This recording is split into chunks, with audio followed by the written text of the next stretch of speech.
أعوذ بالله السميع العليم من الشيطان الرجيم بسم الله الرحمن الرحيم وبه نستعين إنه خير ناصر ومعين رب صل على محمد وآله الطيبين الطاهرين. Notre échange d'aujourd'hui, on continue notre échange de théologie, c'est la question de imama, al-imama, des 12 imams. Comment on peut traiter cette question qui est quand même la question fondamentale entre l'école imamite, chiite, des imams et les autres écoles de l'islam, que ce soit les écoles chiites ou les autres écoles dans l'islam, c'est-à-dire les écoles sunnites, ou les différentes branches. Il faut savoir que sans doute, après avoir envoyé Allah subhanahu wa ta'ala, après avoir envoyé le prophète et que le prophète a transmis le message de la prophétie et il a appelé les gens vers Dieu avec les versets coraniques, avec les propos prophétiques, etc., il y a eu des falsifications de la part des gens dans la religion. Il y a eu des divergences. Ça, c'est des choses évidentes. On ne peut pas mettre en cause.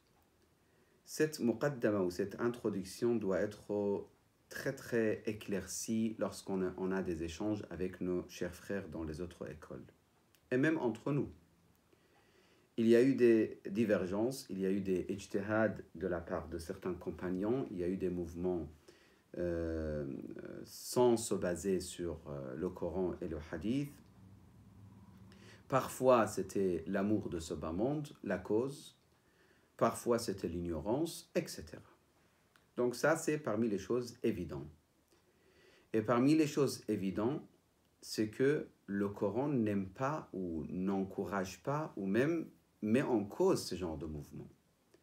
Parce que, pourquoi je vous dis ça? Parce qu'il y a des pensées, il y a des personnes qui pensent que non, le hadith qui dit « Ikhtilafu ummati rahma », la divergence entre ma communauté et c'est un bienfait. Donc, ils disent « C'est très bien, la communauté, il y a des divergences, c'est rahma, c'est la miséricorde divine ». C'est faux, cette compréhension. C'est totalement égaré, cette compréhension. Parce que dans ce hadith, si on veut le comprendre, on comprend, c'est-à-dire le fait de se rendre visite entre la communauté. Mais de dire ikhtilaf, c'est-à-dire divergence, c'est-à-dire le fait qu'ils se sont mis l'un contre l'autre et ils se sont fait la guerre l'un contre l'autre et ils se sont tués l'un l'autre, tout ça c'est rahma, je ne vois pas de logique avec le Coran et les hadiths. C'est-à-dire l'idée, s'il vous plaît, faites attention sur ce point, l'idée qui est développée des fois par certains musulmans de dire la divergence ou les problèmes ou les conflits ou les guerres entre les compagnons du prophète, ce n'est pas un problème, c'est un rahma ou de toute façon c'est quelque chose qui s'est passé, il ne faut pas trop poser la question, il ne faut pas se focaliser. Ça, c'est totalement rejeter cette idée. Pourquoi?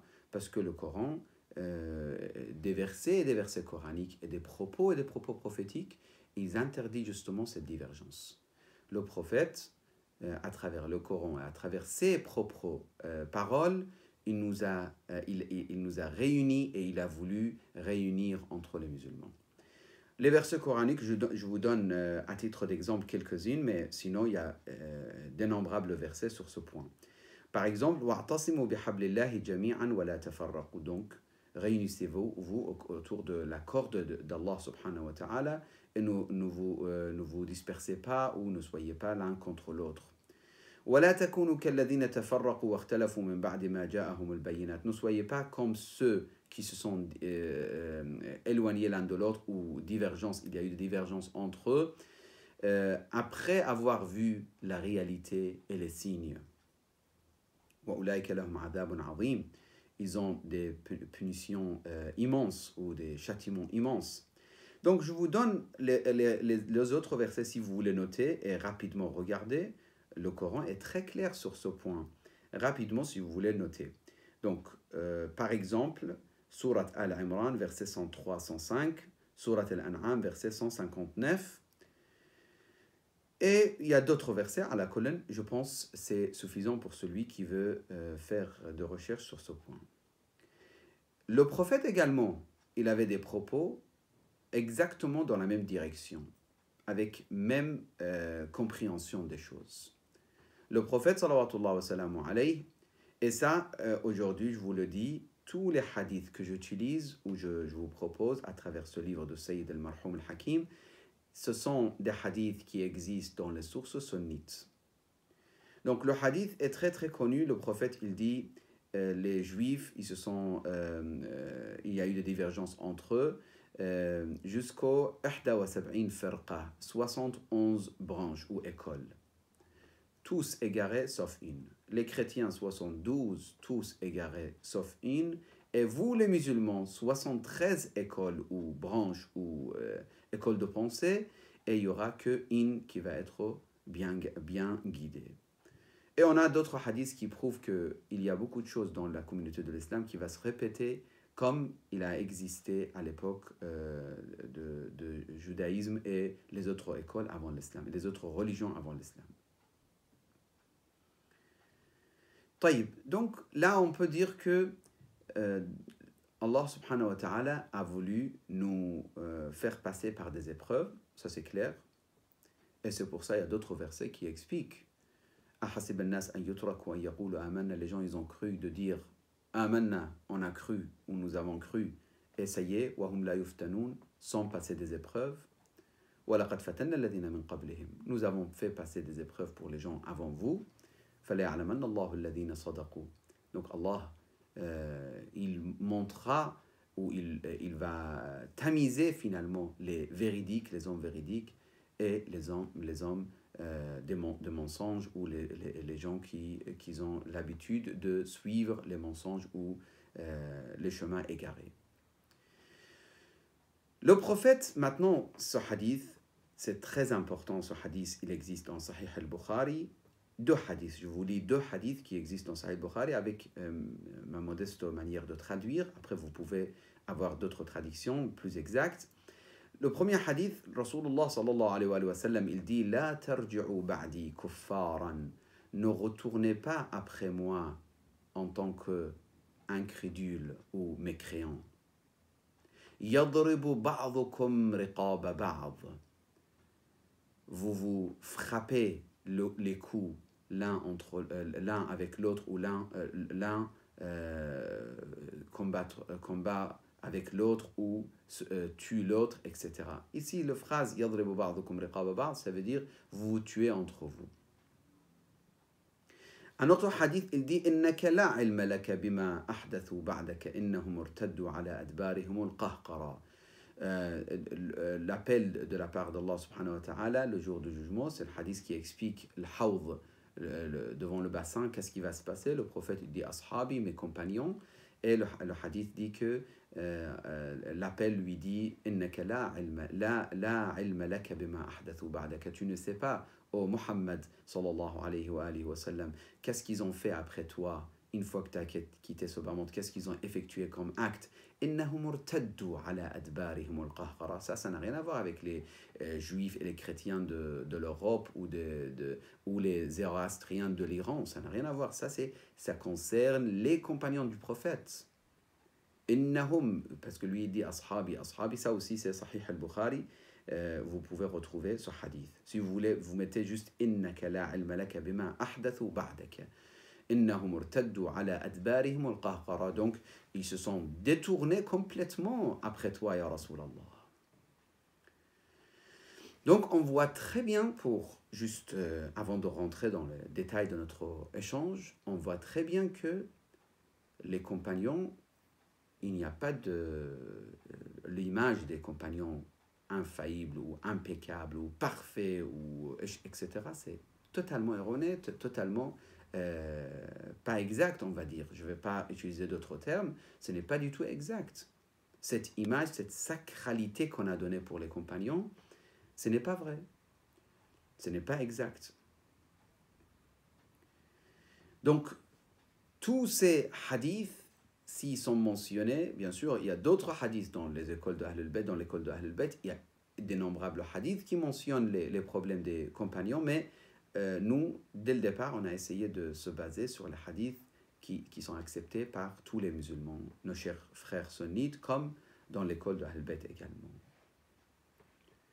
Vous voyez des termes ou des mots très très durs à comprendre, ou c'est très tranchant. Par exemple, al-inqilab, révolution contre le prophète, al-irtidad, rejet, al-khubth, si on peut le traduire par bassesse ou par perversité, al-kufr, le fait d'être incrédule ou mécréant, etc., etc. Des mots très, très, très dures, très tranchantes pour dire que finalement, c'est des compagnons qui se sont vraiment éloignés d'Allah subhanahu wa ta'ala. Allah subhanahu wa ta'ala dans Surat al-Baqarah, verset 253, il dit وَلَوْ شَاءَ اللَّهُ مَا اقْتَتَلَ الَّذِينَ مِنْ بَعْدِهِمْ مِنْ بَعْدِ مَا جَاءَتْهُمُ الْبَيِّنَاتُ وَلَكِنْ اختلفوا. Ils se sont contredits.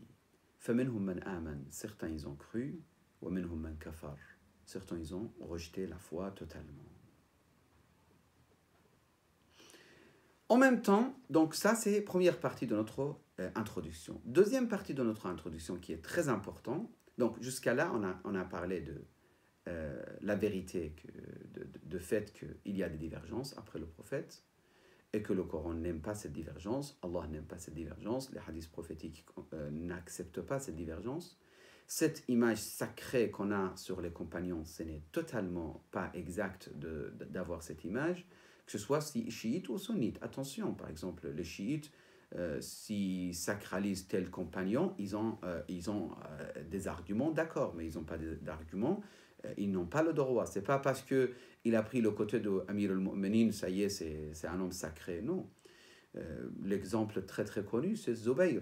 Zubayr, au début, il était totalement avec Ali ibn Abi Talib, mais après, il s'est égaré. Et à la fin, à la colonne, celui qui l'a tué, il a été maudit par Amir al-Mu'minin parce qu'il avait regretté. Talha, ce n'est pas le cas. Donc, chaque cas, on ne doit pas sacraliser la personne, on doit voir al-haq, la vérité. Dans quelle direction la vérité se retrouve et on suit la vérité. C'est ça la vision de celui qui... Même aujourd'hui, dans les études universitaires, malheureusement, il y a rarement des personnes objectives, même dans les facultés. C'est rare l'objectivité, parce que quand vous fouillez, vous regardez, vous voyez la personne, si il aime le christianisme et il fait des études d'islamologie, et finalement, il va donner l'image messianique à tel personnage dans l'islam. S'il aime, par exemple, le judaïsme, il va dire finalement l'islam, c'est copy-paste, copier-coller de judaïsme, s'il a des pensées comme ça. S'il veut à la base soutenir telle école dans l'islam, c'est-à-dire par exemple l'école sunnite, ou surtout soufite, donc il va écrire autour de ça, il va dire que les soufis sont nés dans les milieux sunnites et non pas dans les milieux chiites. S'il est pro-chiite, donc il va orienter les choses vers le chiisme. Et vous voyez, si vous faites des études que sur ce point, vous allez comprendre que l'objectivité, c'est rare, c'est très rare. La plupart des gens, ils veulent finalement confirmer. Personnellement, je parle avec vous. Peut-être vous pouvez me critiquer sur ce point en disant que cette personne aussi, il fait la même chose. Oui, vous avez le droit. Mais moi, ce que je propose ici, enlevez cette image sacrée de tous les compagnons et puis faites votre étude. Sans m'écouter, sans écouter qui que ce soit. Parce que, en même temps, Allah subhanahu wa ta'ala ne nous a pas laissé dans les ténèbres de l'ignorance sans argument. Le Coran al-Karim il dit لِيَهْلِكَ مَنْ هَلَكَ عَنْ بَيِّنَةٍ وَيَحْيَى مَنْ حَيَّ عَنْ بَيِّنَةٍ. C'est-à-dire, celui qui va être égaré, il va être égaré alors que l'argument est là. Et celui qui va être guidé, il est guidé parce que l'argument est là. Et l'argument est très clair. Celui qui veut défendre Muawiyah, très sincèrement, je vous parle. il peut trouver des choses pour dire, mais lui-même, il sait parfaitement, et nos chers frères sunnites, quand ils font des recherches, des études, entre eux ou moi, j'ai rencontré plusieurs personnes dans l'école sunnite qui font des recherches historiques, entre eux ou moi, ils savent que Muawiyah, c'est très difficile le fait de le défendre. Ils savent parfaitement, c'est très compliqué. Il y a des actes absolument prouvés historiquement, et il n'y a pas de défense, il n'y a pas d'argumentation. Mais après, ils disent oui, mais c'est un compagnon du prophète, bon voilà, nous, on va le défendre. Donc c'est quand même, ça n'a rien à voir avec les études et la vérité. Donc c'est pour ça, dans les milieux sunnites, vous voyez des sunnites qui maudissent Muawiyah, qui le considèrent totalement égaré. Dans les milieux sunnites, je parle pas dans le chiisme. Comme, sans mentionner les noms, en tout cas dans l'histoire, et même aujourd'hui, à notre époque. Et il y a des gens que finalement, ils le défendent maximum possible. Même Yazid qui a tué l'imam al-Hussein, qui a ordonné la mort de ce martyr de l'imam al-Hussein, il y a des personnes qui vont le défendre en disant oui, mais c'est le calife quand même. Mais c'est le calife quand même, mais est-ce que ces arguments, ils ont des arguments? C'est à vous de voir. C'est à vous de voir. Et c'est là, c'est là le problème de akhlaq et de l'éthique qui doit être présent. Parce que si on cherche la vérité, on ne va pas chercher à prouver ce qu'on croit. On va chercher à prouver la vérité, même si c'est contre ce que je crus à cause de mon père, à cause de mes ancêtres, etc. Allah subhanahu wa ta'ala, il ne va pas punir une personne parce qu'il est égaré alors qu'il n'y a pas de moyen de comprendre les choses. Au contraire, les choses vont être très très claires. Et puis, nous sommes responsables de notre choix et de notre acte. Rasulullah, il dit encore une fois, c'est dans Musnad Ahmad, قَدْ تَرَكْتُكُمْ عَلَى الْبَيْضَاءِ. Je vous ai laissé sur le chemin complètement illuminé, complètement clair, complètement, je ne sais pas si on peut dire brillante ou claire ou illuminée. لَيْلُهَا كَنَهَارِهَا ou لَيْلَهَا كَنَهَارِهَا, c'est-à-dire le jour comme la nuit, tellement c'est clair. لَا يَزِيرُ عَنْهَا بَعْدِي إِلَّا هَالِكَ. Celui qui s'égare, il est dans la perdition. Donc, il dit la budda idhan min shiddati tathabbut fi al-fahs. Donc, il faut se dire je vais savoir la vérité. Parce que peut-être je suis dans la perdition et dans le ténèbre de l'ignorance, et peut-être je suis sur le droit chemin. Tu es un chiite, la même chose. Tu es un sunnite, la même chose. Tu es ibadi, la même chose. Tu es chrétien, tu es juif, qui que ce soit la personne. Si vous croyez à l'au-delà, il faut retrouver le meilleur de chemin pour arriver à la proximité d'Allah subhanahu wa ta'ala, pour être l'homme parfait sur cette terre ou suivre les hommes parfaits, les vrais hommes. On ne peut pas dire, c'est pas grave, c'est les gens décédés, il faut avoir des visions positives à toute personne. Non, ce n'est pas possible. Oui, l'optimisme est magnifique et parfait pour notre vie. Au niveau d'éthique, c'est très important d'être optimiste, mais ce n'est pas logique de dire dans l'histoire tous étaient des gentils et ça y est, ce qui s'est passé, ce n'est pas notre affaire. Nous, aujourd'hui, on vit dans telle époque, 2023, donc c'est bon, ça n'a rien à voir avec le passé. Non, c'est pas possible parce que nous, on est en train de suivre le passé.